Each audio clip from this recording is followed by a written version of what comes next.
Today we are starting a new chapter, that is the alternating current. In short, we can write AC. First, we will differentiate between the direct current and the AC. DC refers the direct current.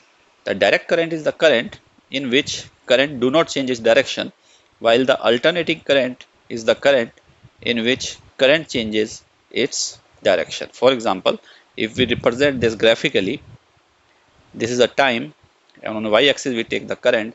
In DC, the current flow in only one direction. Say we are saying it is a positive current and it is negative. For example, in a circuit, if this is the cell plus minus and it is connected with a resistance R, then current flow in only the single direction. This is the clockwise direction.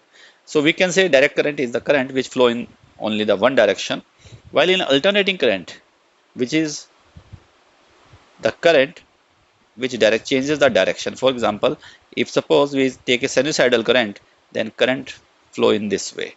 That means for one half it remains positive and for next half it becomes negative. This is the positive current, this is the negative current. Positive current means its direction one changes clockwise, then anti-clockwise. For example, we take AC source and through this AC source we connect a resistance R, and if we check the direction of current for alternating source, the polarity changes with time. So for one half it is clockwise direction and then for next half it becomes anti-clockwise. So first it flow in the clockwise direction and next half it becomes anti-clockwise or opposite direction.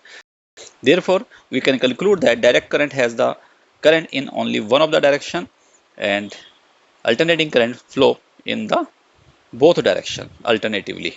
Next topic is alternating voltage applied to a resistor. Alternating voltage is the one which provides the alternating current. That means because of the changing the polarity of the voltage source, the current changes its direction and such source is applied to a resistor. This case is to be discussed here. First we draw the circuit. Suppose this is the resistor and it is connected to a AC source or voltage. We represent DC source by a cell. This is the DC source. And if we represent the source in this way, that means it is a AC source or AC voltage. Here the polarity of the source changes with time. For one half it remains positive, left hand side, and for next half the same side becomes negative, and alternatively it changes. Therefore suppose one of the half it is positive and another end is negative of the AC source. This is the AC source. We can represent this AC source by V, and it is equal to Vm sine omega t. Here this V is the instantaneous value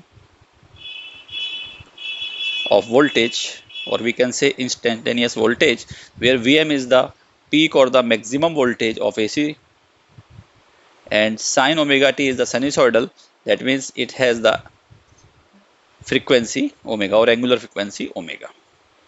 And this source is connected across the resistor R, and because of the polarity we can represent the current is I, and current is flowing here in the clockwise direction.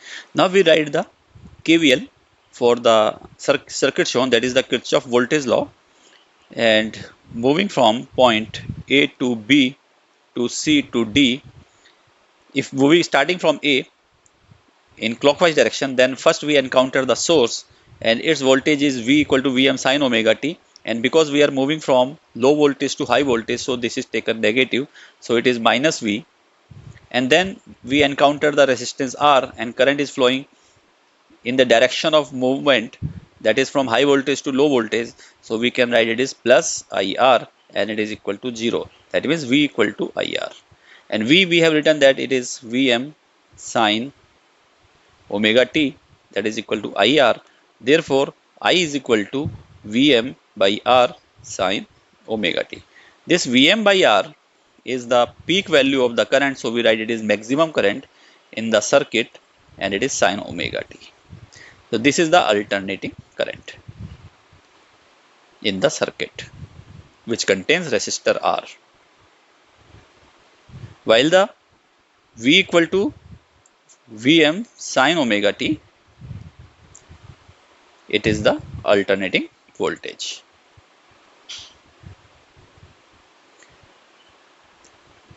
From these equations, we can say that phase angle of the current is omega t, and phase angle of the voltage is also omega t. That means phase difference between the current and voltage is omega t minus omega t, and that is equal to 0. That means it says current and voltages are in same phase in case of the AC voltage applied to a resistor.